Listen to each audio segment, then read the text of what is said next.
All right, everybody, welcome back to another episode of the Chasing Edges podcast. We got a Dr. Eric Serrano Q&A coming up again, and then we also have a guest superstar joining us as well, Alex Picazo. He is a state champion high school wrestler, went on to wrestle 4 years at Ohio State, captain. Then that bled on into strength training. He was a wrestler while they were runner-up in the NCAA championships, and then was a coach when they went on to win the national title in 2010. Incredible story. We'll get him on here one-on-one for the podcast at some point too. He was a strongman training through high school and college, and then opened a gym while he's still wrestling in college. Just an incredible human, but you'll hear him chiming in. Obviously, he'll be the one without the Puerto Rican accent. So everybody can ride with that. But Doc, thank you for joining again, per usual. No problem. So the first question is from my guy out in LA, Logan Gelbrick, owner of the Deuce Gyms out there. Incredible human as well, massive brain inside of his head. But he has a cool question where he was asking you to comment on the big, medium, and little monkey observation from Russian sports science, where specific individuals have a disposition for workloads. Little monkeys thrive from lower training doses. Big monkeys need larger volumes to optimize, etc. I have a little bit better, not better explanation. I think this is what he's talking about, but this is from a little snippet article where they actually did a little bit of research on it. The large monkeys were naturally active. They spent most of their waking hours moving around, eating and playing. The smaller monkeys were naturally less active. During the experiment, the researchers forced both types of monkeys to swap lifestyles. Big monkeys, the active ones, were put into cages and only allowed a small amount of time each day to eat and move around. The little monkeys, the less active ones, were given various activities and obstacles to get food to increase activity levels. The results showed that both types of monkeys experience a significant decline in health, temperament, and performance. Like the monkeys, some athletes may be predisposed to varied training volumes and must determine what works best for them. For example, even the best training isn't good at high volume for a little monkey. Less volume and quality training is key for them. Athletes that are big monkeys can train and benefit from more volume. They also need to practice more volume. But Doc, what's your comment and take on that? Okay, this is a very I wasn't aware of the monkey study, but I think it's a bullcrap study. And I'm going to go into that in a second. First of all, you're taking a gene pool because you're manipulating a wild animal, taking it from his natural environment and changing it. And that's what research or sometimes is stupid. I'm going to answer the question about training by one sentence. The best training system is the one that you're not doing. Let me repeat that. The best training system is the one you're not doing. The higher the athlete is, or the more developed the athlete is, the more frequently he should change his workouts. Because you adapt so fast to whatever workout you're doing that the best workout is the one you're not doing because you have to change it. That's why. Now, initially, a person that is working out, the reason they respond to that is because it's a new onset of stress. Now, adaptation. Yeah. Now, that stress can be too little, so you don't adapt to anything. Okay, so you respond, or too much. Yeah, or the Goldilocks of stress. Absolutely. Yeah. So you have good stress, toxic stress, which will cause damage. Yeah. In which, in this case, the monkeys had toxic stress. It completely changed their environment. Now they don't have the option to move, and that's what they're built for. So in that study, I don't like it because it's not what happens in real life. We humans have too many, I would say, stresses in life. For example, and let me go into stresses here. Most people think of stress, I'm married, which is true. It's a high stress. If you're dating, high stress, right? But for me, I classify stress on 7 different forms. I have physical stress, which includes weightlifting, or you're a farmer, or last week when we were doing the hay, right? Yeah. That's a stress. Baling you hay. Don't think it's a workout, but we were doing rotation, right and left, right? You were doing rotation, you were pressing the hay, so all those are types of stresses, right? There's a chemical stress, which people are not aware of. What's a chemical stress? Well, I don't have a chemical stress. Well, do you eat food?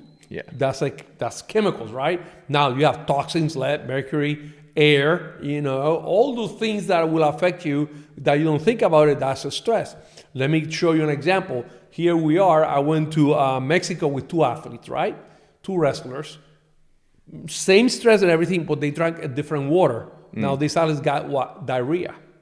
It was a little chemical stress that caused a chain reaction that they were having cramps, they couldn't perform. So people do not think about that. Number 3, something that always people think about is social stress. And that includes the wife, that includes, the relationship. Another stress is economic stress. Do you have the money to pay that best trainer? Do you have the food? Do you have the money to buy the best food? Do you have the best equipment to train? Those are things that are going to affect you. So that's another stress. Another stress is religion. And I know people are going to say, religion, how is that a stress? There's people that are going to have faith. There's people that don't have faith. And actually, faith do help you, but that will be another podcast. Yeah. But if you have no faith, friendships, all that thing is affected, which becomes a social stress, which is interesting. Another stress, and people are not going to think about that, location. Where are you? I am here right now in Ohio. I'm already stressed. Why? Because it's freaking cold outside. Back home, it's 85 degrees every day. I have no stress. The weather is always nice. That's absolutely a huge stress. The next stress is genetical stress, which in this case is the monkeys. If you are adapted to certain type of activity through millions or thousands of years, of course your body's adapted to that type of environment. And that's what I'm going to say, genetical stress. Now, genetics is like a computer. You have the hardware, okay, I have this gene pool, okay, and I'm supposed to eat oranges every day because my gene pool says I need vitamin C from my environment. Meanwhile, another gene pool says I don't need vitamin C because I can make it. So now I move from Puerto Rico that have oranges all year round. I can eat it every day. I have vitamin C every day. Now I move here, I cannot find oranges. Then I start getting more colds. That is a genetic stress because now I cannot produce the vitamin C that I want. Not that I'm saying that we humans produce vitamin C, but that's the way it goes. For example, a lion, you caught him sleeping, you get blood levels, vitamin C might be 1,000, but you start hunting that lion, that goes up to 10,000. Now he needs to do something different. So be aware that stressors come in many different ways. Do not sit there and think, oh, I only have the stressors of my wife. Oh, no, I only have the stressor of my whatever. And remember also this, the 3 worst stressors you can ever have in life. One is losing a loved one, either a child, which is the worst one, or husband or father or mother. 2 is divorce, okay, or losing your job. And believe it or not, the 4th one is moving, which people don't understand. And moving is not even you can move from Kansas to Colorado, which is not a huge change, but it's super stressful because now you got new friendship, new school, all the things that you don't think about it. What are you thinking? No, I'm just saying, like in the realm like of the experiment that was done, they are moving. Like they're in essence changing out of the root. There are 3 stresses there. Wait a second. This is interesting. You brought this up. So genetic location and food. Yeah, food. They change because now they don't want to eat. Yeah, or they have to persevere something to get to their food or social changes because now you are captivating one place. Now you cannot interchange relationship like you were before. Yeah, so it's pretty easy to see that one stress is environment. A lot of it's environmental. Absolutely. And you're a variable in the environment, so you're constantly under stress, and then you can try and mitigate it. So that stress, that study is not for me that great, and that's so let's look at it real quick though. What's the truth in it? Is there truth to like the little monkey lower dose concept or bigger monkey more volume? I don't think so. I don't think there's a truth to it. It's just that the little monkey survive with that type of lifestyle, and the large monkey survive with this large type of lifestyle. Now, think about it. If I'm a little monkey, do you think I want to move their big stones? Yeah, well, yeah, but I guess also, but even like the shorter biomechanics, like that also means like more leverage. So maybe like you just happen to be a propensity for being good at that concept. Yeah. That's a physical stress right there. You challenge, I'm stronger, so I'm going to do things that allow me to do stronger things. Yeah. So that's why the monkeys don't have too much relationship. But because we're talking about volume and training, I want to, and this is going to piss off a lot of people. People that write the books, people that win the gold medals, some, okay? People that win the events, usually are taking some kind of supplementation, which they tend not to discuss when they're talking about how do I get there. Yeah, it's like it's easy to see the person in the magazine that looks ripped and they say, hey, this is my program, but like that's not the entire picture. Absolutely. Concept, You know, how is that person sleeping? Are you getting paid to only lift weights? Are you getting paid because you have a job? Like for Alex. Alex is a wrestler, right? But Alex doesn't tell you that he was working, meanwhile he was a wrestler, which is another social stress that is incredible. Yeah. So we need to look not only at one picture, look at the whole picture. It's very interesting. And I have patients from all lifestyles.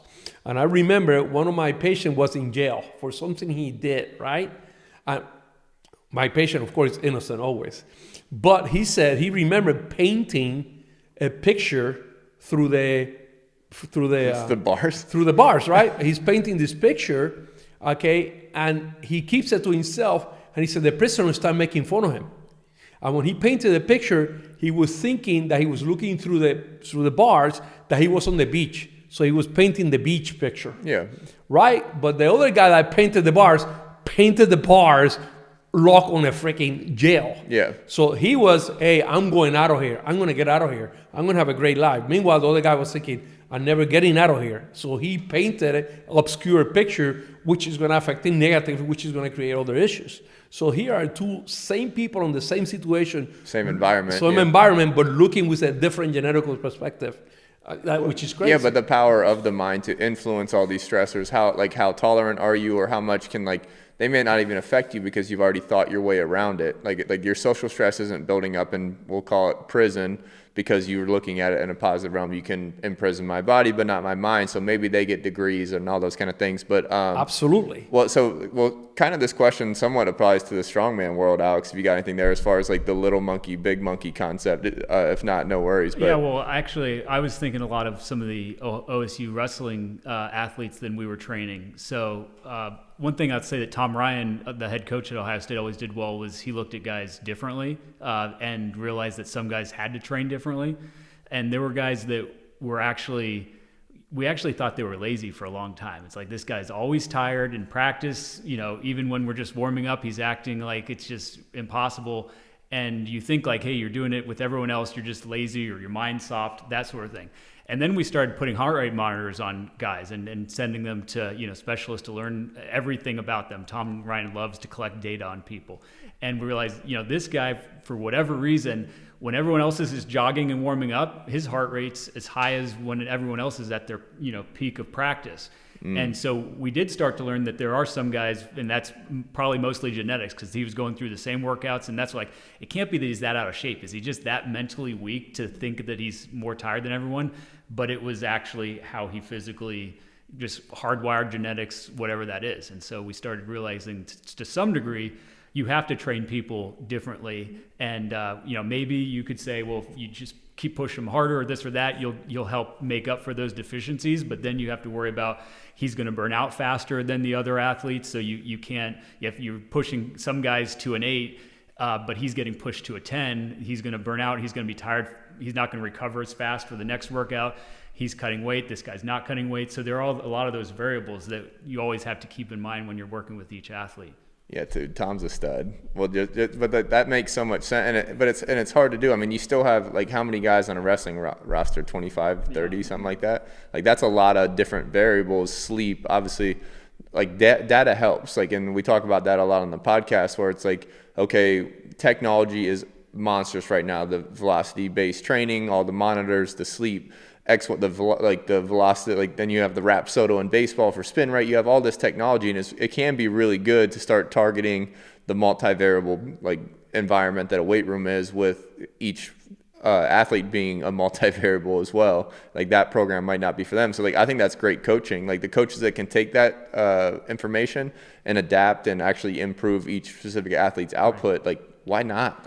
And it's a balance, because the more data, like every year we're going to find more and more ways to collect data until it's like almost analysis paralysis and you're drowning in data. And are we going to make every workout specific to each guy? And we don't even have the coaching staff to accommodate that. So it's finding that balance. And sometimes there's a lot to be said of hey, everyone, you're coming in and we're just going to work you like crazy, and we're not overanalyzing it. I don't care if you're tired from last time or your numbers are saying it's just, hey, you're not always going to feel good for competition, and this is how we have to push through it. It's a dog day, yeah. Because the more data you have, the more excuses you have to be, I'm tired today, and I should go easy because the data says it's a fine line. Yeah, it's day. a massive, and we had that in the NFL where like even our sports science guys were telling like the head coach, hey, today we need to dial it back a little bit. No, we got to get our reps in. We got to get, and like, yeah, you can download to like a walkthrough instead of like a practice, but it's tough to get through people's heads. And like, I think that's true too, where it's like sometimes like not that, like we need to get our reps in. Like there's you'll never be able to account for all the variables. Like what does a true fast-paced mental rep do as opposed to a walkthrough? And so anyways, like it's just like, I think that's a great point though. That's what makes a great coach. Yeah. Just a coach. Oh, guaranteed. But like reading your client or reading your player, it makes you a great coach. There are times that you want to tell them, hey, you need a rest, take it off. This guy needs to be pushed more. Reading people is what makes you a great coach. I completely agree. And like, I talk about this on multiple podcasts now because Josh Storms, the head strength coach for Florida State, was on here. And he like, because in some essence, like at some point the technology is going to be too much. And if you take in too much information, like it eventually becomes null and void, it zeroes out. And he has a saying where it's like, is it interesting or is it actionable? And so obviously Tom found the way to like take each specific heart rate and apply it. And like, it doesn't have to be mass. Talking about Tom, he owes me a favor, so I'm going to blackmail him. He's going to be on the podcast. Oh, I'd love to have him on. Yeah, I'll have to reach out. I will, and I will make sure. Well, quick Tom Ryan story. Him and some of the wrestling guys came to the house to do the breath work and the sauna and the ice and stuff. And the more aggressive, like all the wrestlers usually have like pretty intense high, like CO2 tolerances just because your work capacity is usually pretty massive. And so Tom, coming off of COVID, like if we get aggressive with the guys in the ice, the last round we'll do like a max breath hold under the ice. So Tom was like a day or two post-COVID, like quarantine at the time, and he holds his breath for 2 minutes in the ice, and the ice was, I think, was 36. We tested it after. So savage dude. Like obviously his story, walking on, doing all those things, saying I'm going to be here, and then eventually. But even he trains with Colin Moore, who's been on the podcast as well. But that he buries Colin on the bikes and stuff. That just hypes me up because like how old's Tom now? He's probably 50-something. 50-something? 52, 53? Yeah, which is He's stud. a few years older, younger than I am. Yeah, younger. Tom Ryan, when so I was on the team before. I was under Russ Hellickson, and then my last 2 years, Tom Ryan was there, and so I was actually like on the athlete panel that was interviewing the coaches. So I got to like actually interview him, and then obviously we chose him and hired him. And the first day of open practice, he showed up, and we had one returning All-American, and so that's the big guy that Tom wants to like. Hey, I'm almost just show you I'm tough. And you had to stab the biggest exactly guy in prison first day. Happened to be our heavyweight, and so Tom, he probably weighed about 160, and so he just, hey, I'm wrestling with you today, and just continued to just punish him for I think 45 minutes and an hour of just hey, I found the biggest guy, and I'm gonna take him out until until he quits. So he's just got that mentality. Now the funny thing, we talk about data with Tom. He just intuitively knew that he wanted this data, and he finally found out how to make sense of it. But for a long time, he was just collecting it. Hey, we're doing this, and I was the guy who was in charge of creating every spreadsheet under the sun to track the Excel data. master, yeah. Yeah, that we never really did anything with at first. And so I would say, like, Tom, you're a hoarder. You're a data hoarder. The person who has to keep every newspaper in their house.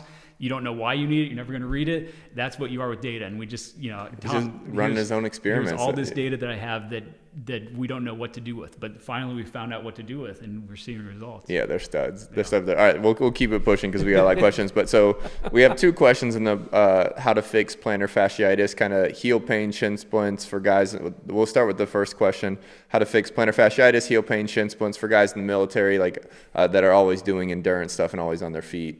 It's always good to know what the reason for the plantar fasciitis is, because some people say, "Oh, I have plantar fasciitis." They assume it's the same thing. Now, typical treatment of plantar fasciitis is they stretch you, they put you on a sling, and they pull your dorsiflexion, right? Which is absolutely wrong. Plantar fasciitis is actually imbalance between your plantar flexor and dorsiflexors. How often do you dorsiflex? The only time you do is when you're basically walking. Yeah. But how often do you lift weights and do plantar flexion?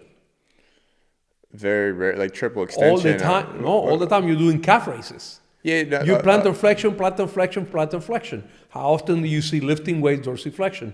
Remember when I used to make you hold the dumbbell and dorsiflexion and lift it up with your legs? Yeah, the anterior tip to the plantar flexion. Yeah. Absolutely. So what happens in the majority of people, okay, I'm jumping, so you're plantar flexing. Yeah. But before you plantar flex, you have to load up with what? You're bending Dorsiflexion, knee over toe to concept. plantar flexion. Absolutely. But eventually, the dorsiflexion becomes weaker because gravity is allowing you to do the dorsiflexion. You're bending your knees, so the plantar flexors have to use concentric, eccentric.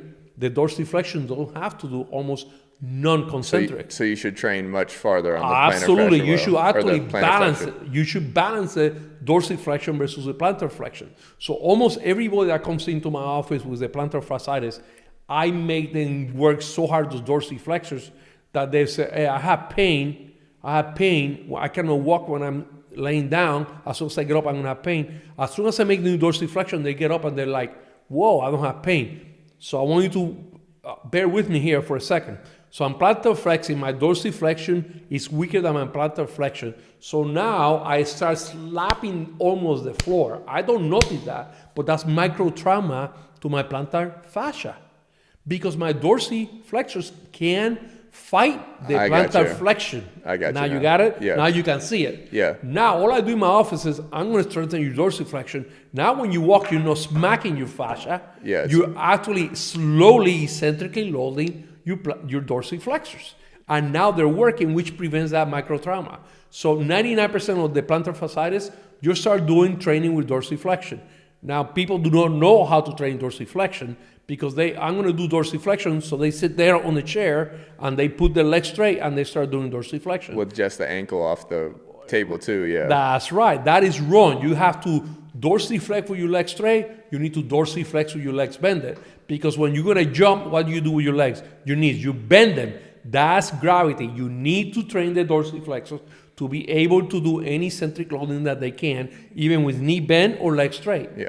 So, and that's what I used to make you do all that crap all the time. Yeah. So, do you ever have plantar fasciitis? No. Thank you. That Yeah. answers your question. So if you're going to have plantar fasciitis, make sure that you do train your dorsiflexors as much as you don't stretch your fascia because I see the people doing all the time. It does not work. Just tears. I mean, you try and it doesn't work. It helps you relieve pain at that moment in time, but it doesn't fix the mechanical issue. Is there some crossover here too for the shin splints? How to treat that? Absolutely. And I think that Alex wants to say something about this. No, you got it covered in this one. Okay, so it's kind of interesting because shin splints are also a weakness. Now, you have deep muscles in the calf. And when I'm examining a person with, I got to be even more broad here. There are two types of shin splints. There's mechanical, or three types, mechanical. Let's call it two because mechanical can be musculoskeletal and neurological. Okay, and neurological is going to include chemistry. And the reason I want to include chemistry is because if you have a deficiency on zinc or boron, you develop shin splints. That is crazy. So be aware of, I know people are going to go there, I'm going to go check my zinc. You cannot check your zinc by itself. This is pretty cool here. You need to check zinc copper ratio and you have to do it on plasma. Has to be, let me repeat this, has to be plasma. And the numbers are going to come between 70 and 120, both numbers. And they usually tell you that copper should be a little higher than zinc. Never I have a person with shin splint that the zinc was higher than the copper. Now I have a lot of people that have shin splint when the copper was higher than the zinc. So be aware of that. That's a note one there. There's something there for like overall stress in general too, correct? That is correct. Number two, boron. When boron is low, especially in females, they will get almost every female with zero boron or low boron will get shin splints. You correct the boron, the shin splints go away. So that's the neuromuscular chemical imbalance there. I'm going to do now the mechanical. There are some deep flexors and extensors within the shin bone or the tibia in which are behind. If we are looking at the camera, I don't know if the camera can see it. I'm going, pull your pants up there. So this is your tibia right here. I'm going to go deep into your tibia behind it. And I don't know if plantar flex for a second. Can you feel that muscle there? Those are weakened by shoes, the type of shoes you wear. For example, football players tape their feet and they tape the shoes and then they tape again on top of it. Spat, yeah. Yes, which actually weakens the muscles within the freaking feet, which makes you more propense to having injuries or having all kind of issues, especially with your hamstrings, because now a secret here for all those losers out there, I'm doing leg curls. Actually, what controls your hamstrings is your big toe. If you don't believe me, Brian have a lot of experience with this. You move that toe up and down, and you can feel actually your hamstrings working. Even if I'm going to dorsally flex my feet here, and I'm going to move my toe, you can feel it all the way down to your hamstrings. The reason is flexion of the hamstrings is controlled by that plantar flexion of that little or big toe. Remember that. And I can show you later more exercise that will do justice to that. But be aware of imbalances, mechanical and neuromuscular or chemical, are part of the shin splints. Is there something in particular? Because like I think this guy's in reference to like obviously like military that does and get that. So it's like, okay, fix my zinc and copper ratio, add the boron, and then do wait the a second. dorsal. In military people, it's a little different because I have a lot of military people. Yeah. What happens to military people? They wear boots. Have you seen the boots they wear? Yeah. They go up to mid-shin. Clunks, right? Well, I'm glad that's a cool name, clunks. Okay, what happens when you do that? First of all, you cause a chemical reaction because you tie your boots, they have to be really tight, which causes friction and causes lack of oxygen. Now you're tying, it's like having compression on the area. It's almost like BFR. It is a type of BFR, yeah. but now you're doing it 4 hours out, which is you can't do it. Yeah. So that affects that. Be aware that also by me doing that, and Alex, can I borrow your beautiful, sexy leg again? I'm going to hold Alex's foot right here. I'm going to tie my shoe. Okay, go ahead and dorsally flex. Alex, what's happening? It's harder. With the tension. He's squeezing just above the ankle on the front and just like, Absolutely. You are creating a friction weakness of that dorsally plantar flexion issue. That's when you take those boots out or start doing dorsally flexion exercise with the boots on. Yeah. Which is actually, if that person is a military person, what I want you to do is this. Wear your boots or your shoe that you're going to usually use. Put a dumbbell on the dorsal part of your foot and start sitting down and start elevating your foot or flex your hip up and down, holding that weight. If the person is between 20 and 40 years old, he should be able to do a 40-pounder. Very easy. Yeah. As you get stronger, you can go up to 80s or 90s, right? And usually a kettlebell works best, obviously, yeah. Absolutely. The only with kettlebell is when you hold it, the kettlebell doesn't let you go all the way down because it's below you. The dumbbells let you go all the way down and up because they're at the level of the foot. Yeah, I just like so I've done these before, so I struggle with the balance sometimes. So like when I get the so Brian is being a woodsy. I sit on a higher fucking box. Take it easy, so I don't so the kettlebell doesn't hit the ground. I want balance. I'm trying to get veteran moves out. All right, but but you can also do it with bands, which is easier. If you don't have the set of the dumbbells, get a band. Like I would say, use a purple band, tie it to the outside, or put the table on top of each side of the band, and you sit there, put your foot under the band, and just try to lift it up. Yeah, we've done these hanging as well, where like that is correct. So you're like full extension, then like obviously like you're like a few inches off the ground. The two bands are tied to the bottoms of the rack, and you just pull, and it's like it turns into hip flexion work as well. But so in that same realm, this is a basketball question geared at the same deal, like. Feet, like how do you train basketball players' feet performance, particularly for stress fractures and plantar fascia? Same thing, correct? That is correct. And again, be aware that stress fractures can be a deficiency on boron, and almost 99% of the time when I have a stress fracture, they have a deficiency on boron. And a boron is an easy blood test. It's cheap. You don't have to worry about it. That's awesome. Obviously, we'll be able to get Alex in here again. The best way to avoid injuries, tweaks, minor lifting injuries as you age. Yeah. I'm old, so I'm going to answer this question. Don't do stupid things. There we go. And let me explain my definition of stupid things. Brian is a kid, but because I want to be like Brian, you go do stupid shit that Brian is doing. Keeping up with the Joneses, keeping up with Alex, the young dogs. I don't need to do that anymore. I learned the hard way. Please don't do stupid things. Now, be aware, by you doing stupid things is how you truly learn. Now, there's a saying, a smart man learns by his own mistakes, And a wise man learns by the mistakes of others. Now that I'm older, I like to be wise. I like to see Brian working out. I like to see Alex doing something. If they're doing something stupid, I go, I'm not going to do that. They're going to learn. Yeah. They're going to learn. I already did it. I already learned. I don't want to do it anymore. So be aware of that. That's the answer to that one. Yeah, nice. Alex, you have any? The first thing that came to mind is losing your ego, because you really get hurt when you're either competing with someone who is maybe younger than you, or you're competing with your younger self. There's plenty of times where I'm like, I used to do this, and it's like I'm stubborn. I'm like fighting, accepting that I'm not what I used to be. So it's not even the other people. It's like I used to do this, so I'm not going to accept that I'm not going to do it anymore. And I can fight my way through doing it. And a lot of times you can, but you need to actually know that just because you can do it, why are you working out? Are you working out to compete in some sport still? If you're doing that, then you work out to a certain level. If you're working out for your health, you always have to remind, okay, that's what I have to do myself. I'm not an athlete competing anymore. I'm working out for my health. So stop doing the stupid things that actually are counterproductive to that. And that's a constant reminder. Yeah. Addition by subtraction. It's a very hard thing to get to switch in your mind. I have Alex disease. Oh, I squatted 600 pounds. I'm going to do it. Let me start with 500. Right. Dude, I can barely do 300, I feel like a semi sitting on top of me. Right. But it's so true. I forgot about that one. The ego is the worst. I think that's the worst disease, Alex. Yeah. So you and I were just talking before this. We were like, I don't even know if I would feel like squatting, because I'm never going to squat like I used to. So what's the point? So it's like you've always had this mentality of making gains. That's how you start in your training. And then when you hit that peak, it's hard. You're not trying to peak anymore. You're maintaining, and that's a hard. Your ego takes a big hit when you realize you have to make that change, I guess. Yeah, from peaking to maintaining. It's kind of funny. Yeah, but that's super true. But then, like, in general, just to answer the question, obviously, like, you can always do blood work. Like, don't stop moving. You rest. Do some type of weight trainings for bone density. All the above. The body was meant to move. Yeah. Never stop moving. Yeah.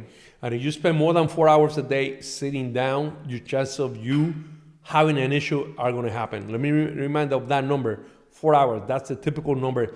They have done research on this. Is 2 hours is the maximum that you should be able to sit down there. So, for example, if you're watching a movie in a theater, what happens when you get up? Yeah, you're kind of stiff. That's 2 hours. So they say between 2 and 4 hours is going to kill you. So make sure that you either get a break every half hour and then move. Now, talking about ego, I'm going to call this woman, she's a bitch actually, Megan Tomei. Megan is one of the strongest drug-free women I ever met.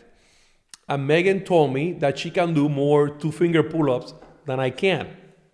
So I told Megan, I said, Megan, you go first. Yeah. With my ego. Classic vet. That's a vet move to go second, though. Yeah, absolutely. Yeah. Go. Well, 10, 12, 13, 14, 20, 22, 24. She looks at me, should I stop? And I said, of course you should stop. I don't want to beat you too bad. Stop now. Well, the ego took over me, and I did 12. Yeah. So there goes my ego. That's like pen, for example, and you see me kicking and doing all kind of stuff. I haven't been doing it that often, but here's a woman that actually kicked my ass. And 12 two-fingers pull-ups are not easy to do, so be aware of that. And that's where the ego goes. No, that's a fun little way to change up the like a normal exercise as well. Remember when we used to do the 5 minutes? Yeah. So one of the things to do here, Alex, we have so many, I give 5 minutes. You have 5 minutes to do as many pull-ups you could do. Of course, we have my daughter there, Jessica, which is a girl, but she would do 45, 50, which is a lot of pull-ups in 5 minutes. You do not want to get beat by that girl, right?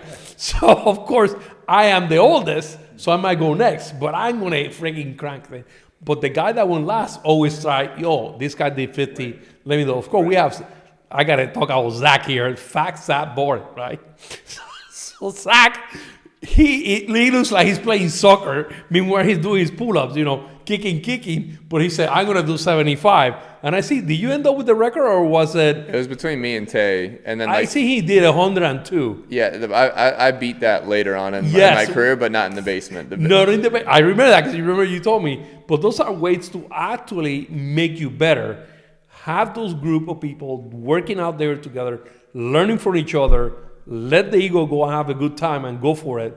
I think that is a perfect time to get better at anything. Yeah. And choose the competition that is a pull-up that you're not getting injured. Don't do the squat. Hey, let's all The have 400 these pounds on your back or anything like that. Like, it's your body weight. Right. You can compete. Know where in your ego you can compete. Exactly. Or like it's chest, body not weight, checkers. you know, especially getting older, just work on, one-legged balance, off balance, instability. There's plenty of ways to challenge your body in ways that aren't just how much more weight can I throw on. Yeah, people always think of the weight as one variable, and it's because like obviously I coach breath work. Like your breath's a variable. Like, okay, now you get 10 reps, but you only get 3 breaths. Chemical and physical. Yeah, stresses. so it's just like, okay, how can we change it? It's very interesting that you're saying that, because those people don't think about breathing making a freaking difference.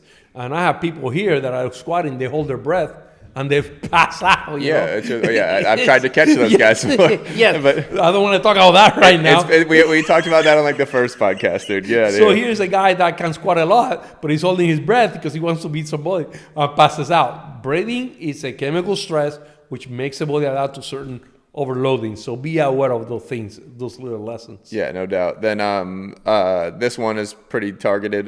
Your info and opinion on using colostrum as a supplement. Actually, colostrum is a great supplement. There are 2 types of colostrum on the market. One comes from the cow source. Another one now, which is very expensive, the goat source. Because the industry is in evolution, the goat colostrum is coming out more and more often. I don't know if it's up there on the market that often, but I've seen it once in a while. Colostrum is a very, very interesting molecule. Supposedly it's in the first initial mother's milk. That's why it's so high, because you have to collect the first few days of that milk and separate it. It's a special protein. And the colostrum, most people say, oh, it's going to make me more muscular, it's going to make me better. Colostrum does not work that way. It's not the muscle. What colostrum does, it completely heals any hole in your gut. Colostrum is an intestinal medication. I'm going to call it that way. By intestinal medication, I mean, okay, there's a theory out there that doctors don't assess. It's called the leaky gut syndrome, in which there's small holes on the fence of your intestines. Actually, that is a true. It's like your skin. So we have an intestine that is the skin on the inside of your body. Our skin breaks down by calluses, by cutting cuts. You know, even though you got cut, but you healed that cut, right? We look for that healing of that cut. Well, the same thing happens to your intestines. So colostrum is actually a band-aid to the intestines. Is colostrum a great protein source? Absolutely. I highly recommend it, especially in small dosages, 2 to 5 grams, and you divide it. This is the one that you don't want to take it all at once, because what it does, like I say, repeat, is going to help you heal your gut. It's also one of the few proteins that I recommend empty stomach. Always take an empty stomach, because it's going to do the work better. Now, do you need massive dosages? No. It has shown 2 to 5 grams make a massive difference. If you are allergic to cow's milk, then go to goat's colostrum. Yes, it will work. Yes, maybe you will react to it, but maybe you don't. Yeah, cool. And then, so in that same category, just so we can knock out 2 birds, 1 stone concept, as far as the gut health, there's a question regarding online testing to sample your stool. To tell you your gut health? Is this a viable way to learn about your gut health? Or do you have tests you recommend? I'm going to have a long story on that one, but I'm going to give the answer. But Alex, you had a statement about this initially when we were discussing. Go ahead. So my wife and I did that, and first off, if you do that, expect to be getting a lot of emails on different supplements that they can sell you to fix whatever. That's just the hook. They identify. Yeah. They found problems to sell you. Exactly, and then I think you're going to talk about how this. You do it one day and it'll say one thing, and do it another day, and it's very different. So. The biome is a diversity that changes with every day construct. Let me explain what that means. If I examine your stool this morning and I examine it at night, there are going to be totally different biome answers. The reason why is stress influences your biome. Environment, meaning any type of stress, like I discussed before, is going to affect that biome. But diet affects the biome more than anything else. For example, if you start taking a probiotic and you test your stool, that probiotic will show on the stool. Now, if you stop taking that probiotic within 2 days, that probiotic is not showing in the stool. How is that possible? How can that doesn't show up? Well, the body is very, very interesting. There's 3 types of bacteria, and I can talk about that, so we're going to talk about the test. I don't believe too much on those tests because they change so much. I'm not going to mention companies. I'm not going to mention anything here. I did this in my office. I took the same person, take a shit in the morning, send that specimen. I took the same person, take a shit at night. Total different biomes. Now, 3 years ago, a person that I do work for called me and said, listen, there's a company that wants me to invest on this biome testing. And I have not discussed this with many people. And they were asking for $2 million investment. So he said, I want you to talk to these people. I called the company twice. They never called me back. Of course, who the hell is Dr. Serrano? We don't care. The third time I called, listen, I'm calling for this person. If I don't get a call within the next hour, you guys are getting no money. Yeah. It's my decision. All of a sudden, within 5 minutes, my phone was ringing immediately. Oh, we didn't know. Well, I discussed with these people, and these people had an amazing amount of research. But this is what they discovered. This company was doing, they talked to me about the research. They sent me tons of papers. I said, listen, we look at the biome. I try to look at health. We look at many points. And the only thing that we're able to come, and this is after thousands of testing, is that we can predict if you're going to get inflammatory bowel disease. And in English, we can predict if you're going to get Crohn's or ulcerative colitis, or we can differentiate that between that and irritable bowel syndrome. If you don't have inflammation or you have inflammation, that's all they could tell from Just the body. binary. One or the other. They couldn't tell you have rheumatoid arthritis. They couldn't tell any of that categories. So be aware of that. Also, our food has totally changed now. In the old days, and I'm going to go back to when we had no fridge. If you kill an animal, what were the only 2 ways to save that animal? Do you know, Alex? Salt. No, you didn't even have salt then yet. How can you keep that food from being eaten by somebody else? You eat it? You smoke it. You hang it from a tree or from something so they cannot get to it, or you do what? You bury it. You bury it and hide it. Now, when you bury it, what happened? Tons of bacteria were getting there, and you eat that. Now, depending on the soil where you were, that's what you're going to get. That's why that's why animals migrate, because the soil changes through migration. Plants give you different food sources. That animal eats different food source. That animal give you different things. Yeah. Got it? That's the same way with humans. Every time you change your food, it's going to change your biome. Now, do you have diarrhea? If you get an infection, then inflammation versus no inflammation, it will show. Food allergies, same Absolutely, concept. same concept. So be aware of. I hope that answers that question. You guys have more specific questions. Yeah, some of it can you only get so much from it. It's not going to tell you everything, and you're not going to perfect your biome if you're going to constantly change the food input. So it's okay. The only way I can say that we're going to do a biome study, I'm going to have 10 people eating the same food every day. I want to see what happens to your biome. Now, we know by research that we change the biome, or we don't have microdiversity, which is the name for it, then we'll have more issues. So that means that you have to eat different foods, basically, which we do not. Yeah, so we humans eat the same food every freaking day. And you generate food allergies and inflammation. Yeah. Thank you. Yeah. So that's scientific, but that is so true. Yeah. Well, suggest people are starting to realize that gut health has such far-reaching effects for everything, and so the common thing to think of, well, I'm going to go get one of these tests, and you're saying, hey, that doesn't tell you much. What should they be doing? Should they be doing elimination diets, or how do they find out how to really improve their gut health? Okay, great question. That is a great question. Actually, when I'm going to look at somebody that comes sick to my office, I'm going to ask all these questions. One, I think, okay, it is coming from the gut for sure.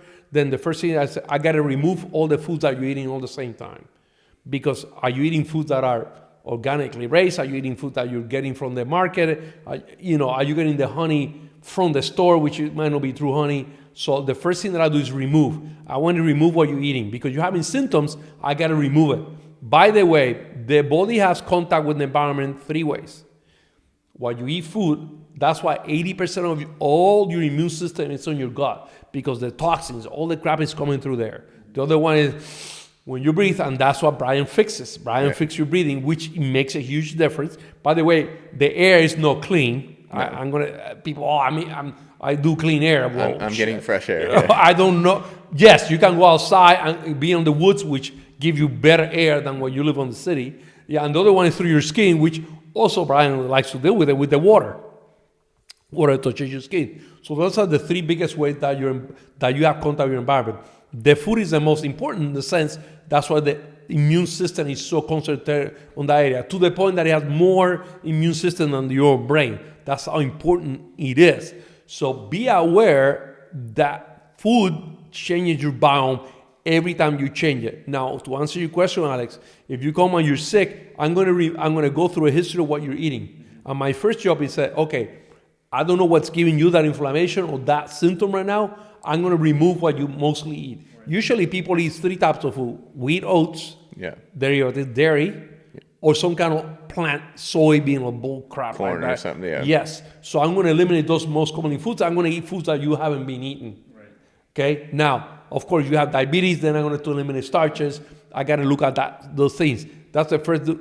I'm going to have to try to replace. And by replacing mean, and this is called the 5 R's, by the way. I'm going to replace your enzymes. I'm going to replace, if you have a glutamine deficiency, I'm going to do that. If you have a fish oil deficiency, I'm going to do that. Then I want to, because removing decreases the inflammation, replacing allows the healing. Now I'm going to reintroduce some bacteria. That's what I'm going to do. Now, I'm very specific in when I'm going to introduce something.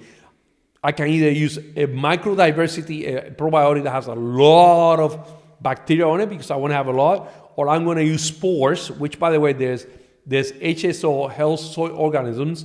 That's like when you eat an apple, that's what you get. Okay, and there's a company that does that. There are yeast variants, which are like Saccharomyces boulardii, which I use for people that have ulcerative colitis, or they have C. diff, which is the infection. Actually, that treats that specific one.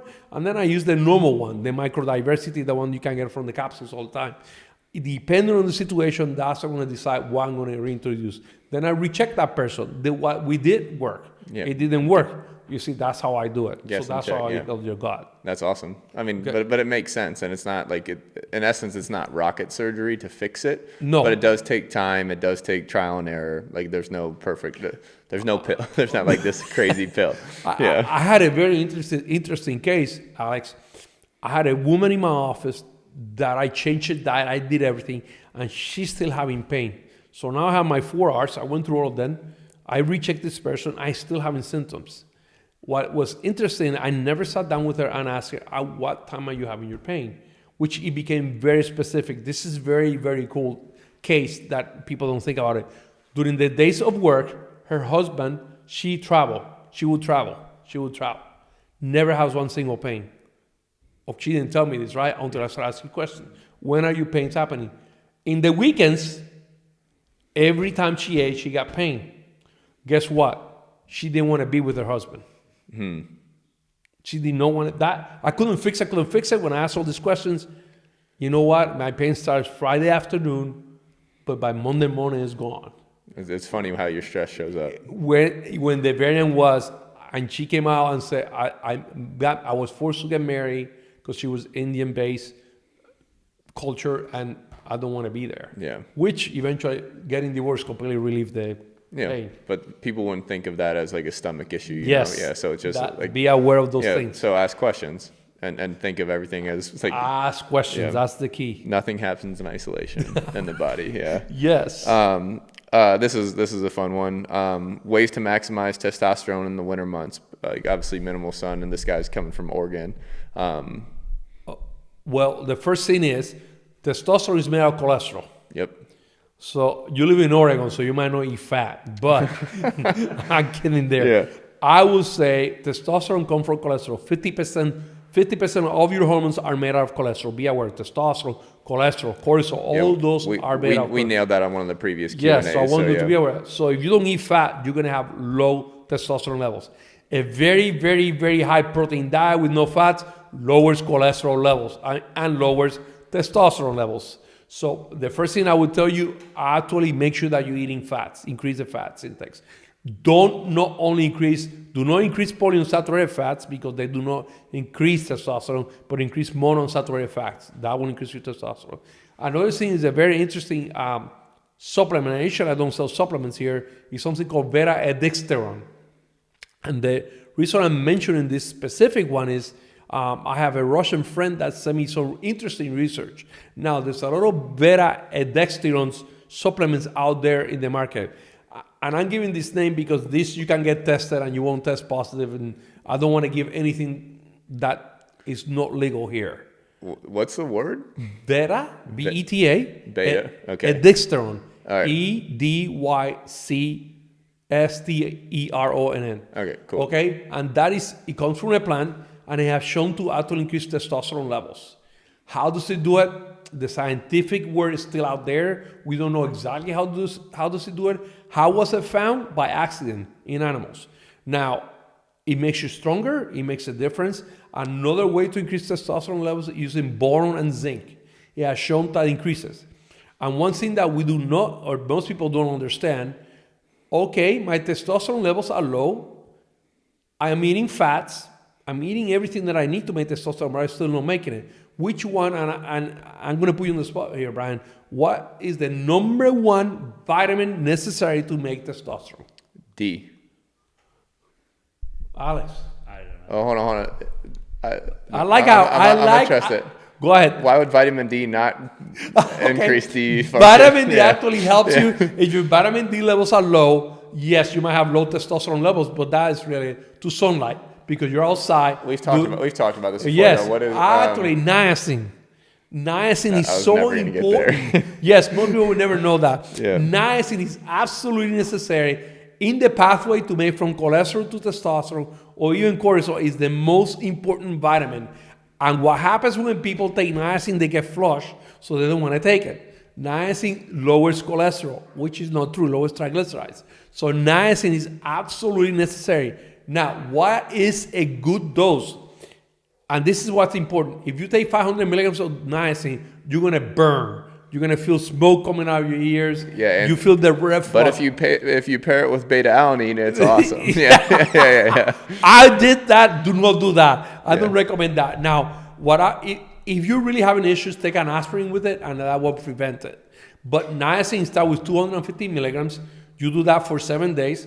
Then after that, you go to 500 every other day.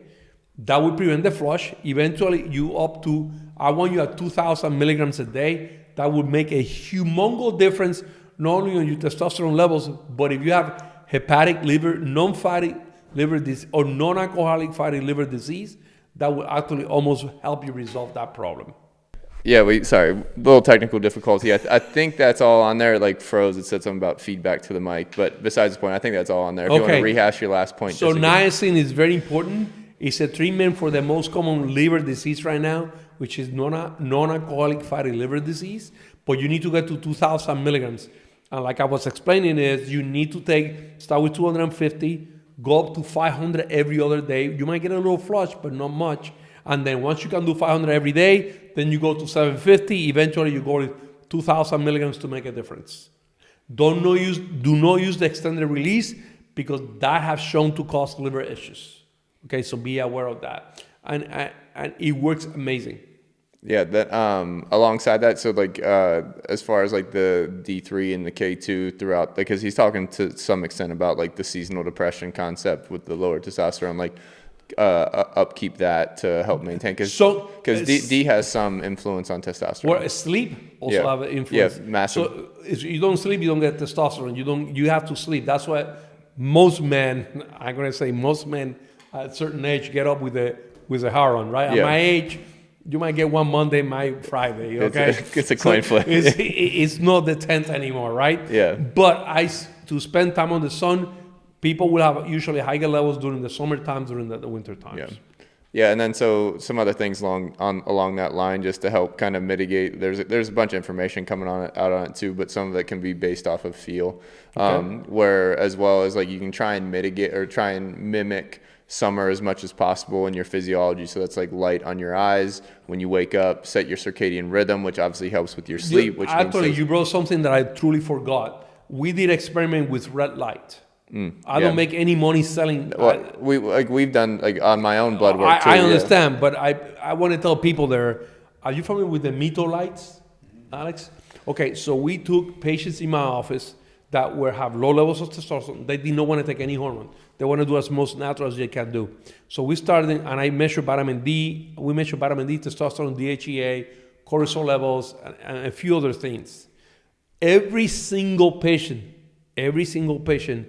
absolutely had a change on the vitamin D and the testosterone with the red light. In this case, I use the electrolytes. No, I don't make any money. Yeah, I've used Juve and I've used Vitalites as well, and then there's one more. There's one more, but I forgot. But Mito and Jubes are the most common ones. It's MR or something. There's an MR in it. EMR is a company. Yeah, they have the no flicker. Some people like that, but go ahead. It's okay. And we measure because we only use these lights. I don't know if it happened. I'm assuming it happened with other lights. Yeah. And you're saying we use these lights, right? And I'm going to tell you this: the changes were absolutely fantastic. We showed increase on vitamin D's. We showed if your cortisol levels were high, they came down to normal levels, but your testosterone went up, which is an indication that absolutely we need some type of light. It might be UV light. I don't know what it is. Yeah, so the red lights he's talking about are the red light and near infrared. So there's a specific nanometer of red light, which was the 800, 880. I can't remember. But I don't remember. I do not know. But it's paired with near infrared. So and that's some variant of it. But I know not for a fact, but for the distributors that I know, the owner of Juve, and then Dr. Toma, who's also been on the podcast, he's done these experiments with his people. It is more effective when the red light and the near infrared are paired together. Light gets a little bit deeper. Dr. Toma talks a lot about that on our podcast if you guys want to go back and listen. But anyways, so like that's so that's a way to increase it. If you live in Oregon, you're gonna have to buy that. Another thing that you can buy in Oregon actually is something called Humanafor. People have no idea what that is. Humanafor come from the eggs, and there's specific proteins that are separated from the eggs, which actually increases testosterone levels. There's only one guy that you can get this from, and if you guys want to know, ask Brian, and I will go ahead and give you the phone number. Yeah, boom. Yeah, it's we've talked about that a little bit on the pod before too, as well. And then also you can kind of get. Huberman has this whole bit where even though you would live in the winter, you can create summertime inside your system. Obviously, in the wintertime, you need to be outside for longer periods of time of sunlight in order to trigger all these physiological cues of the light passing through the eye to set your circadian rhythm. It's different in the summertime. Obviously, the light intensity is different, but then also the cold exposure in the morning start to heat up. But basically, in essence, they try and mimic the effects of the sun and everything in the summertime. But that's just something else I've heard that I haven't intentionally thought through it in the wintertime. It's not the change in the intensity of the light; it's the distance of the sun to the Earth axis, which that's why it's slightly different. But that's just why time's the variable. Yeah. Yes. Okay, bam. Both the boys will both have to chime in on this one, but this is the last one from this same human is setting boundaries for your own personal deep work and your personal life. I want to hear this from a younger guy, and then I'm going to give you the one from the older guy. Yeah.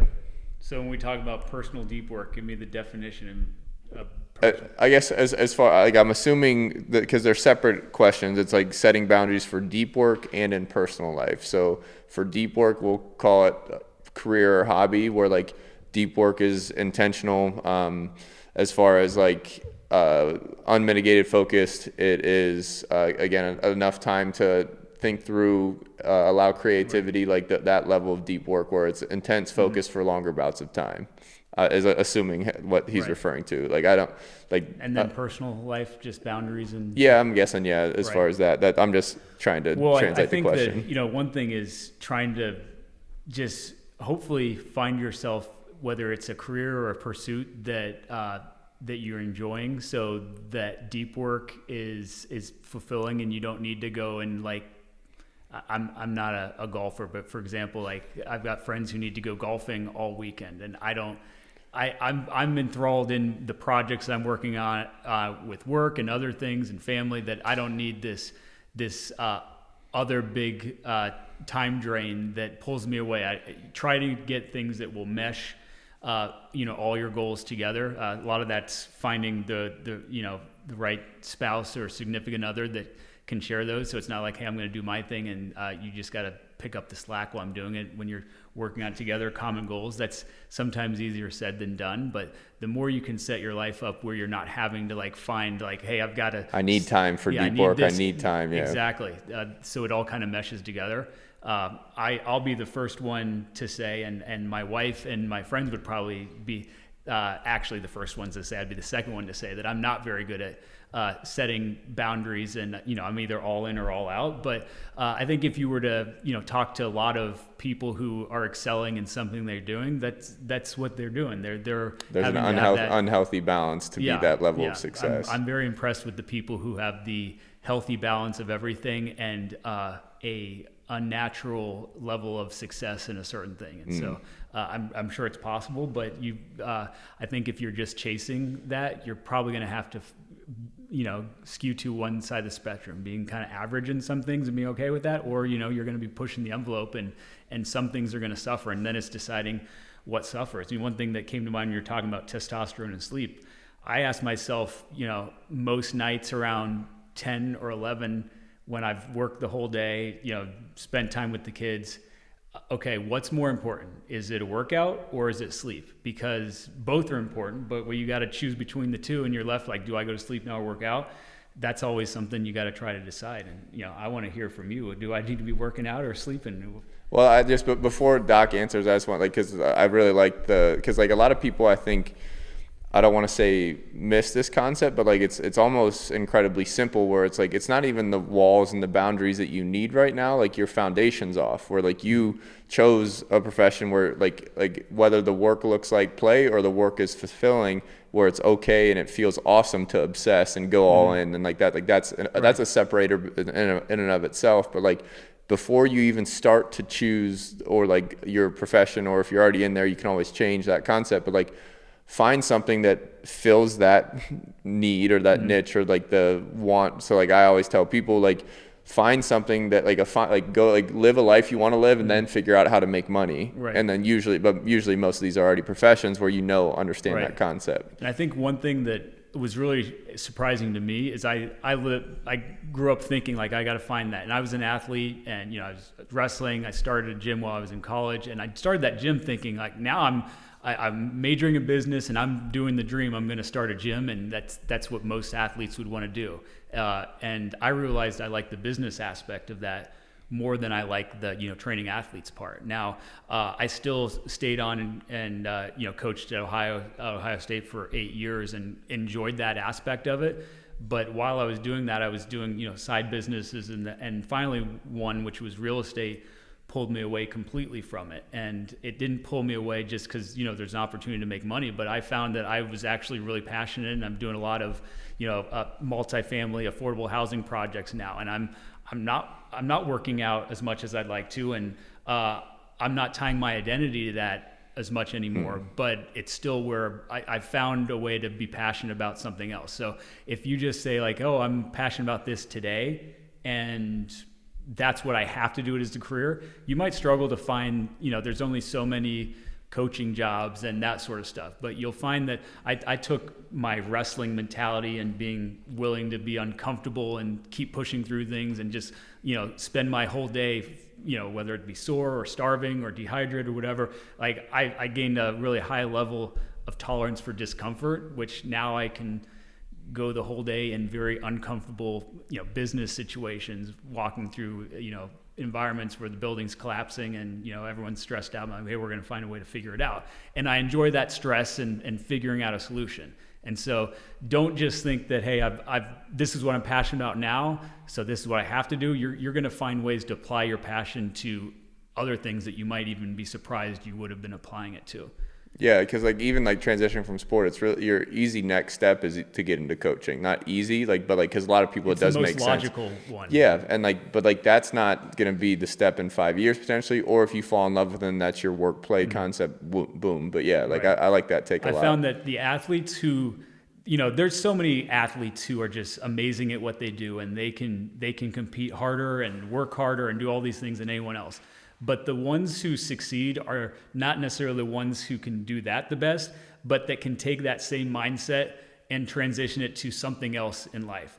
And they might have only been, let's just say, 80% of what someone who is 100% in, but if they can apply that better to something else in life, they're going to be 10 times as successful. Yeah. And it's really just figuring, how do I apply, any strength that I've, whether it's athletics or anything that you're really good at it, how do you apply that same mentality to something else? Whether it's your family, your career, or anything else, it's that application. It's not even, that specific thing that you're doing. It's just the application of your mentality. Yeah, I think because obviously I think wrestler, I think grit, and there's a saying behind it, but like even if the perfect plan that you don't do isn't as good as the good plan that you do, and so it's like, okay, like in essence, like if you have grit and consistency, you can go through discomfort. Like it doesn't have to be a perfect plan. And sometimes those people that are 100% at it, they try and strive for this perfect plan and can't produce. But like, I know that wasn't exactly the point you were trying to make, but I do think the skill set that athletes and wrestlers and all these people have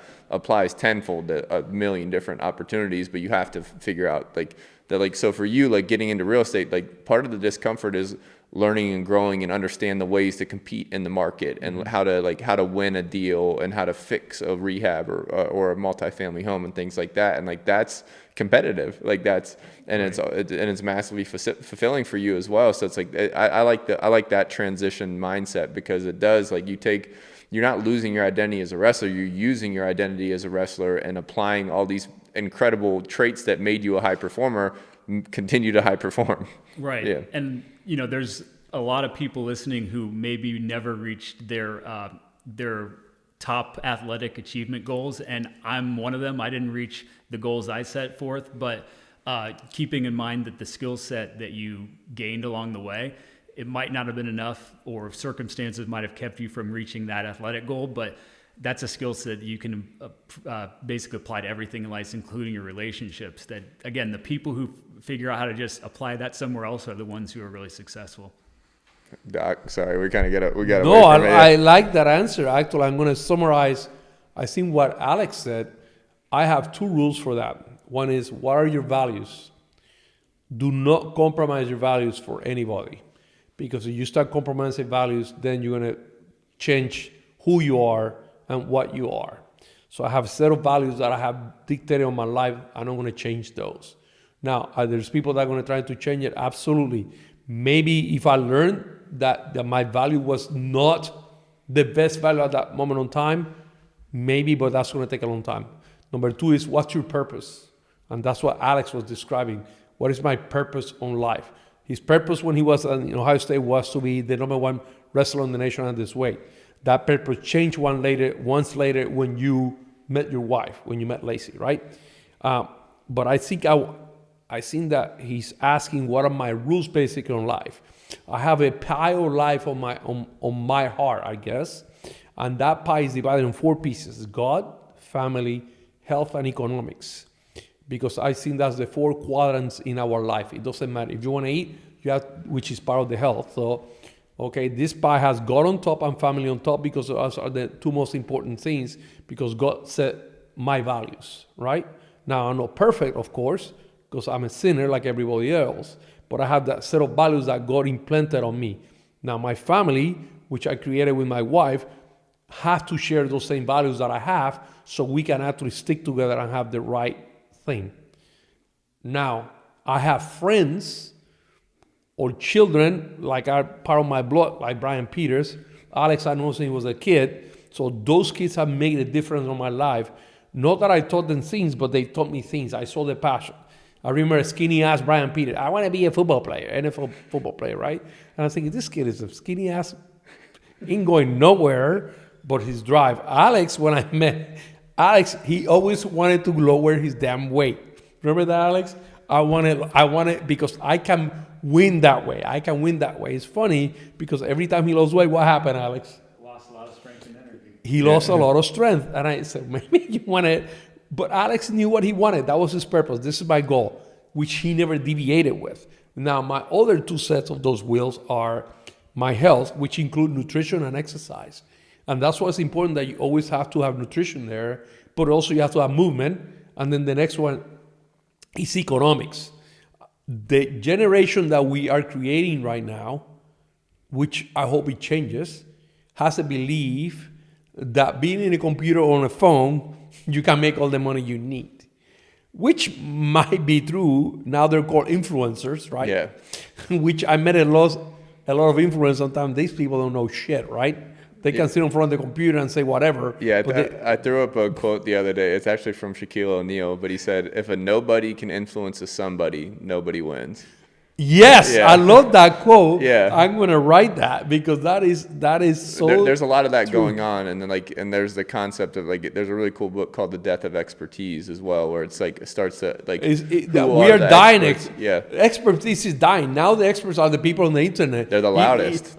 That they make the most noise, so you hear that noise, which allows you to, let me turn my headset to that place because there's noise. But meanwhile, the person that really knows what they're doing is right here quiet. Yeah. They just don't care. They don't care, something. They don't want. Yeah. I don't want to deal with stupid. That's why. It's But the cool thing, the kind of the paradox of education is the more you know, the less you know, because absolutely. because the more you know, you're I really don't know anything, and then so sometimes that quiets the mic, and it's this is the key. People always say, "I'm smart." If you don't know more, if you didn't learn something new today, that means you're getting stupider. So every day I learn something new. For a patient, from Alex today, he taught me 4 things. I haven't told him. I don't want to tell you what they are because I don't want to tell him. I didn't want to give a big head. But today you told me the quote from Shaquille O'Neal, which is absolutely amazing. So I already learned new things today that I'm going to apply later on in my life. But it's tangible, because I love doing that in the mental skills world. I try and tangibilize everything, whether it's the dad mask and the doctor mask or whatever it ends up being. But now you're tangibilizing the up or down. It's if you're not growing, you're dying concept. But yes, and that's what happens to a lot of doctors. I graduated from medical school. I graduated from residency. I know it all. I don't need to learn anymore, and that's what they. I see it in the PT world a lot. I see it also in the coaching world a lot. Yeah. I won 10 games. I'm going to continue doing the same thing over and over and over, which the smart coach is going to go, he's going to play this way. I'm not going to do that. I'm going to change my style. No, the game's always changing. The Absolutely. game's changing week to week. We call it a copycat league in the NFL because one play works for somebody. Everybody watches everybody. Yes. And then if somebody's ahead of the game and they found out how to manipulate this defense or this offense, okay, we're going to try that. And then now it's just so you always adapt. There's too many variables in high competition to That's not what adapt. the best workout is the one that you're not doing. Yeah, which is savage. I'm stealing that one. But that's what I'm telling you. And Alex is bringing a great point. Because his purpose, like he said, in college, I want to be I want to win. I want to win. I want to NCAA my championship. That's what matters. Now, I'm going to ask Alex a question. Was that purpose as important as your purpose now? So, with the grand scheme of things, obviously not. Wait. Whoa. Repeat that again. With the grand scheme of things, obviously not. The answer is no. Right. Thank you. But I'll say something that I think most people would agree with or appreciate. Whatever you're working at the time, you need to be focused as if it's the most important thing that you are doing then and will ever do. And if that's called purpose. It's called being present. Yeah. Right. Yeah. And the purpose will always the purpose will drive you, but it is going to change in life. The environment will demand it, your family will demand a job, all those things. But I love that. And as long as you can, not cripple yourself with too much pressure and anxiety, if you're trying to compete at an elite level, then you should be thinking I need to do this, and not whatever happens, it's okay because I'm going to go on to do X, Y, and Z. It's that this is the most important thing I'm doing, and I think the same thing applies to when you're doing. I work with plenty of people on a daily basis, and the people who are just there to punch a time clock, and I'm waiting to be done, and I don't really care what happens, and the people I'm so impressed with people I'm working with a plumber or someone like that who's actually focused on we have to solve this problem. Not hey, you got this issue and we'll call it someone. It's no, this is important and I know this is important to you and we're going to get it done. those are the sort of people that you just got to hold on to and appreciate and make sure you're doing work with them or surrounding yourself with. Yeah, and it can be appreciated like I'm like from NFL to plumber, like and in essence there's no difference. It's all just like public outlook and that kind of thing. But the people and like because I love Jordan Peterson's one of my favorite humans to listen to. I love his books and all those kind of things. But I highly recommend them. But he and great spiritually as well. Really cool like questions, and then also just that pulls the lessons from the Bible incredibly. But in essence, he praises this blue collar mentality, this ability to be like a tough, violent human, but have it under control. To be incredibly capable, and then no matter what you're doing, whether you're fixing a pipe or you're tackling Tom Brady, it doesn't matter. Like it's incredibly important. Right. And if you live, and like his bit that I use all the time on here is like, if you want a meaningful life, everything's meaningful. Is like if you put enough meaning to it, like that's the most important problem in the world, and I think that's a gorgeous way to live. You know, one thing is to give this. Your purpose should have 3 rewards: spiritual reward, okay? You should have a physical reward, and you should have a psychological. I want to win, and I'm going to talk about Alex here. I want to win the championship, which was a psychological. Now, spiritual is, do I want to put myself into that position? I need to forget everything else. I need to concentrate. And that's things that you need to be aware when you're having a purpose. Change again and again and again until you find the true purpose of your life. Yeah, nails. Perfect. All right, so let's knock out the. This goes down to esoteric spiritual route. But by the way, Alex, we try to keep the podcast at 1 hour. Yeah, never worked. This is a quick one, and this is from one of my homegirls too. But so trying to keep like her supplements in line. Okay. And so she takes magnesium, zinc, D3 and K, glycine. She's been on general like supplementation, vitamins. Like, is she missing anything? Yes. Always concentrate on food first, right? Yeah. Then this way, I have a glass, a jar, and I'm going to put big 4 stones. But that doesn't. So I don't want to deviate go from for this. So so I've been using this analogy a lot with breathing, because so the ability to brace. So and then so now when you start to look at the firing pattern and the ability to brace like low to high, all these other things. So like now you can, on your exhale, you can find the on the inhale, and so now the abs are the rocks, and now you're filling and bracing that canister around it. Even when you breathe, you feel on your glutes sometimes when you're taking a big but like true glute, and it's insane. But if you don't have the diaphragm or the pelvic floor, like that's not like better to generate force. But I love that, so because I always say like I try, and when I coach it, I try and simplify or story tell, and I'm like, okay, hey, you remember in school when the teacher put the marbles in, they said, hey, is it full, sweetie? You said yeah, Mrs. whatever, and then she puts the sand in, and then she puts the water in. So go ahead. So sorry. So that is very true. Yeah. So now the stones are your like life, and also that food. Now there are vitamins that are required. So I'm going to put marbles now. Yeah. I will be a good multivitamin. Always, everybody should have a good multivitamin.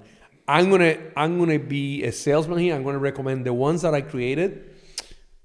There's a company called Muscle Feast that is coming out with a set of vitamins that I created. I don't know what name they have it, but I try to have all the essential vitamins, and I also added foods, mushrooms, vegetables, fruits, all into that, because there's things that are out there that I know what they are. There's a company called Poliquin that sells core essentials. I helped develop that one. And actually, that is excellent, which I will add to her. Yeah, and then and then people listening, on the first time I had Doc on, I think it's like episode 4 or 5, we break down vitamins, we break down aminos, but it's like So you should also notice like how your quality of your amino. So we attack the centrum. Like Yes. if your multivitamin is one pill, you're wrong. Yes, absolutely. And then 2, you should have active ingredients inside that. The Core Essentials has that. That is great. Now, next step is, okay, I have those enzymes, I have those vitamins. I want to absorb those vitamins, which then becomes something that most people are not aware. Enzymes. Enzymes are essential for every single chemical effect on your body. So the enzymes are always working. I think you should have enzymes on your body. What's a good product there? Because a great product is EC14 by Infinity Fitness. Another great one is Multiple Enzymes by Velvet International. Yeah, multiple enzyme complex. And multi-enzyme is called Enzymatica. They make a decent one also, but those are the top 3 that I would say are excellent. And the next step is fats. You need to have fats because your body is made composed of fat. Right now, your brain, in smart people out there, maybe in me and not Alex, but in smart people, is 68%, 72% fat. Most people tell you don't eat fat. Well, why is the freaking brain that much fat? Yeah, we've killed That's that. by taking water out, of course, but it's insane. We need to eat good fat. There's a cool test called, and I never talk about it, it's called the omega-3 index, in which they take the red blood cell wall and they measure the ratio of your saturated, polyunsaturated, fish oils, everything. And that is a great, great test to show you how are you eating your fats, okay? And I always said you need to have a balancing fat supplement. The best one, and it's mine, this one is called Alpha Omega-3. And the reason is because I put poly, I put palmitoleic acid, which is an omega-7. People are not aware of that. I put all these fats into only one, and the reason I did that is because I wanted to balance it. So once I have put those 4 ingredients there, then I'm gonna go look at specific supplementation because I have specific purposes looking for whatever I'm looking. Now, one thing that I do notice is in my blood test is a lot of people are vitamin B deficiency and they're not aware of it because they want to eat low fat and they want to stay away from fat and they don't eat red meat, so the B12 is low. So be aware of that. In females, and I don't know if she's menstruating, a very important supplement is iron. Yeah, and we've talked about some of the liver tabs and the iron on the. So that's what I would say. Yeah, it will be my next supplement will be an organ. So it'll be liver tablets or a multi-organ tablet, which is very rare to find out, but that's what I would do. Cool. And then really 2 quick questions. This one is kind of fun, but how does he use the term mating affect performance? So as far as timing. Having sex, you mean? Yeah. Okay. So I said the exact same thing in the comments. Okay. Yeah. That depends. And this is going to sound crazy. In the old days, boxing, you were not allowed to have sex for at least a month. Yeah, like training camp. Yeah. Because it will weaken your style. Alex, you were a wrestler. I have learned that if you have good sex, everybody wins. Yeah. Everybody wins. If you have bad sex, everybody loses. Now, I have seen defeat when I have talked to psychologically some of my athletes. Doc, I was ready for the meet, but that night I want to have sex and I couldn't get it up. And this is a man weakness. This is no female weakness.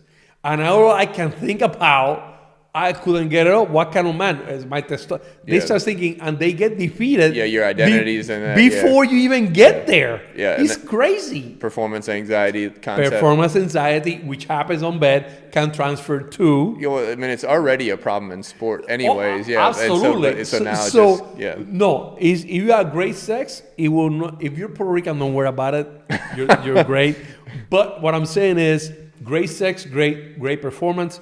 Bad sex, bad performance. But so as far as energy systems, nothing, testosterone, none, absolutely no. Okay. Wait. Me and the boys did some research back when we were playing too, and nothing. we couldn't find anything that was detrimental. Well, I'm going to say how detrimental that is.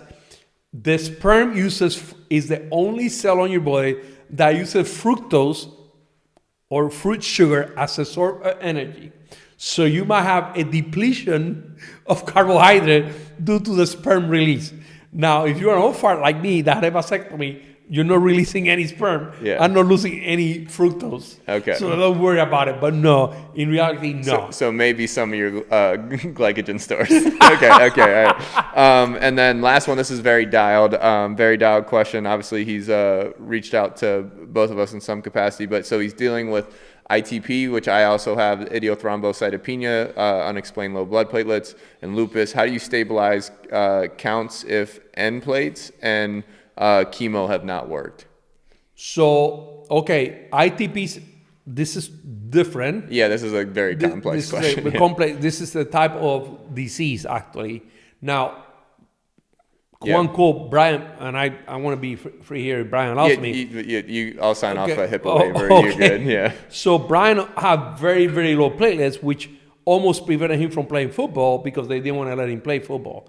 The problem is that I know Brian since he was a kid. I don't ever remember seeing Brian with a freaking bruise on his body. Now, be aware that platelets quantity versus function. Okay, so I can have 10 platelets, but they don't work. Let me make a normal number: 400,000 platelets.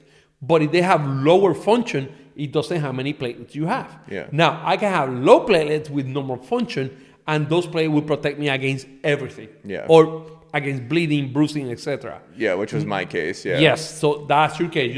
And by the way, Brian's platelets are 41, that's a very, very low number. It's quality over quantity. Yes, and quality over quantity. Now, in this case, ITP, which I'm assuming that's what he have. Yeah, but he says lupus too, and I don't know anything about that. So no, I was going to go into that actually. Yeah. It's an autoimmune. Okay. Okay, now, on this case, and I'm going to talk in particular, if you were my patient, you come to my office, I will check a few things. One is food allergies, because the allergies due to foods can induce a lower on platelets. Yep. Number two is I will check, are you having any toxicity, especially lead, mercury, aluminum is a huge one, okay, and cadmium.